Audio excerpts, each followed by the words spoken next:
Actually کیا ہے, ہر ایک اینٹی بایوٹک کو لاسٹ ٹائم یوز کرنے کے بعد کچھ ٹائم کے لیے نہ اس گائے کا دودھ ہمیں پینا ہے اور نہ اس شیپ کا ہمیں میٹ کھانا ہے. لیکن یہ ڈفرنٹ withdrawal پیریڈ ہوتے ہیں.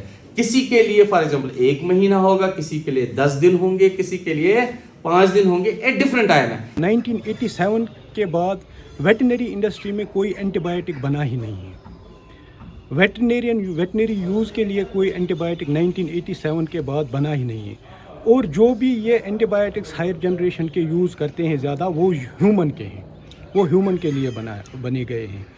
اور جب ہم وہ یہاں پہ یوز کرتے ہیں ہائر جنریشن اینٹی بایوٹکس, جب ہم اس اینیمل کا پھر وڈراول پیریڈ فالو نہیں کرتے ہیں, فار ایگزامپل اس کا ملک کا وڈراول پیریڈ ہوتا ہے یا میٹ کا وڈراول پیریڈ نہیں ہوتا ہے, جب ہم وہ نہیں فالو کرتے ہیں تو الٹیمیٹلی یہ ہیومنز میں چلا جاتا ہے اور ریزسٹنس ہیومنز میں ڈیولپ ہوتی ہے.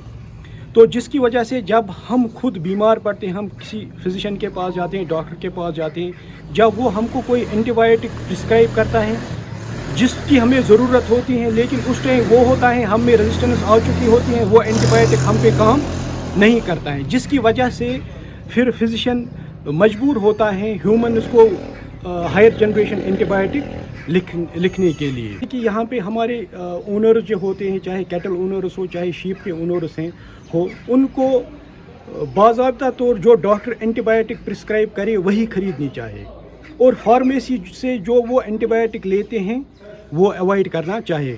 اور تیسرا چیز جو مین امپورٹنٹ ہے ہم کو اس میں, کہ جو وڈراول پیریڈ کا فالو اپ لینا ضروری ہے. جیسے کہ ابھی یہاں پہ بات ہوتی ہے جو کہ پینسلین گروپ کے اینٹی بایوٹکس ہمارے یہاں آتے ہیں, ان میں سے ملک کا وڈراول پیریڈ 2 to 3 days کا ہوتا ہے اور میٹ کا 7 to 8 days کا ہوتا ہے. وہ پیریڈ برابر فالو کرنا